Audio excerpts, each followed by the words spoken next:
तू तो स्त्री की कहबू एटा मूर्खुटे नुह से माँ शाशु अच्छा केस माने कोर्ट रे कौटी स्वर्गपुर ये कुंडे पकड़ सीता सीता आई लव हो अति बाहादुर कहूँ कि देवर्षि नारद आज पहुंचले अयोध्या भुवन रे अयोध्यापुर प्रभु को आणिकी फेरुचंती पुणी गाई गाई आसुचंती कला जेबे तुड़ी की जेबे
स्वर्गपुरे पहुंचले विचार कंतु पंडित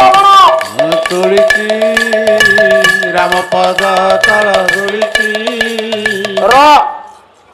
स्वर्गपुर रे पहुंची गले सार माने देवर्षि नारद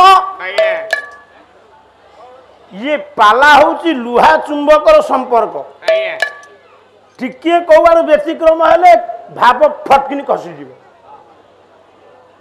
कौन सार बुझुं से जा हो ताकू भिड़ोटार की नहीं जा पड़ो तेणु देवर्षि नारद राम को जो नहीं पहुंचले शुणु सार आर्य धर्म मर्यादा केमी आपण को शाशु आपण ना केस करदब कोर्ट रे देखा हब जो शाशु को नमस्कार कर ना रक्त चाउल चबेब राम ठाकुर माँ बसुमती की मुंडिया मारली कांगुड़ा पाटी कर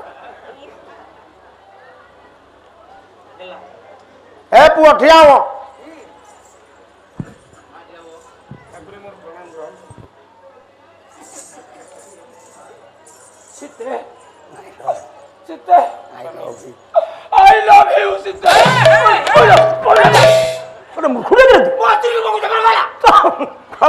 तू तो स्त्री की कहबू एटा मूर्खुटे नुह से माँ शाशु अच्छा केस माने कोर्ट रे कौटी स्वर्गपुर ये कुंडे पकड़ सीता सीता आई लव हो अति बाहादुर कहूँ कि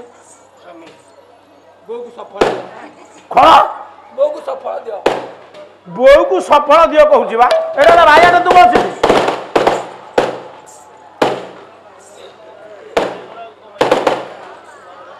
हाँ हाँ कौन करवा आपण जहाँ खोजते तार कौन कर माँ बसुमती कि नमस्कार कला बेला राम माँ जानकी राम को मुंडिया ये हूँ आर्य धर्म नियम नियम नियम वेदपति विश्वसृजा ब्रह्मा कहले लो माँ आसीगले प्रभु ये आपणकर विचार हम ठीक राम ठाकुर को ब्रह्मा कहले कहले ठाकुरे आपण को शाशु माँ ये आपण विरुद्ध विचार स्वर उत्तोलन कर आपण परिजन योग्य राजा विचारशील न्यायवंत धर्मपरायण क्यों कारण रे आपण स्त्री जानकी वसुमती कन्या वसुधांकर झील पृथ्वीपुत्री पार्थिवी की बिना कारण रे अग्नि परीक्षा दवाई कहते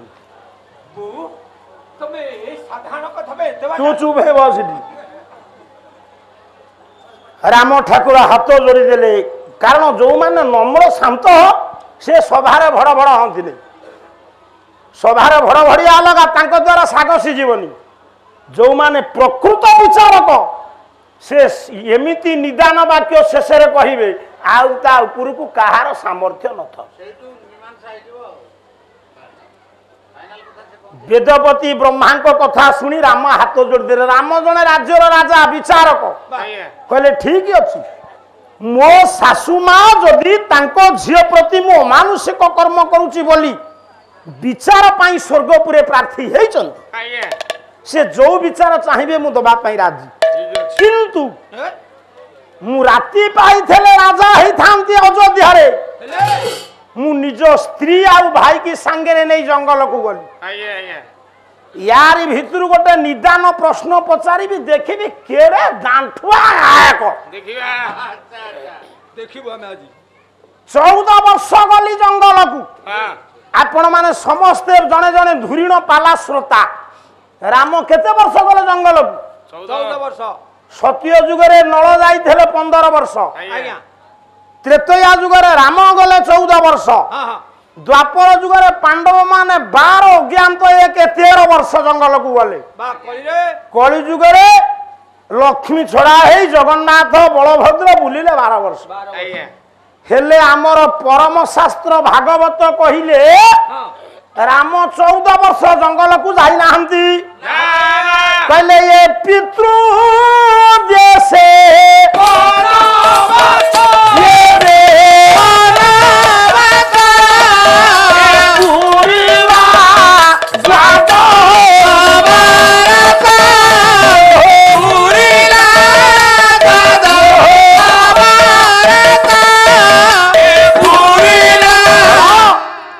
ଜଗନ୍ନାଥ ଦାସଙ୍କ ପରି ଜଣେ ଯୋଗ୍ୟ କବି ପଞ୍ଚସଖାର ସିଦ୍ଧ ସାଧକ, ସିଏ କେମିତି ତାଙ୍କର ପରମ ଶାସ୍ତ୍ର ଭାଗବତର 9ମ ସ୍କନ୍ଧ ବଂଶାନୁଚରିତରେ ଲେଖିଲେ ପିତୃ ଉଦ୍ଦେଶ୍ୟ ବନବାସ ପୁରିଲା 12 ବର୍ଷ କି 12 ବର୍ଷ।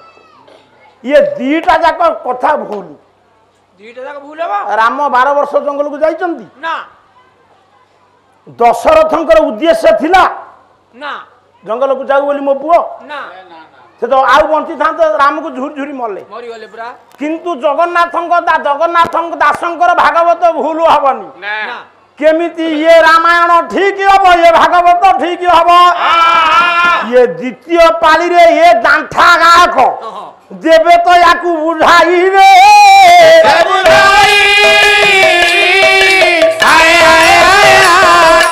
ଆଉ କେବେ সোনা দাস সাଙ୍ଗରେ ଇଏ ବାଦ କରିବାକୁ ମନ କରିବେ।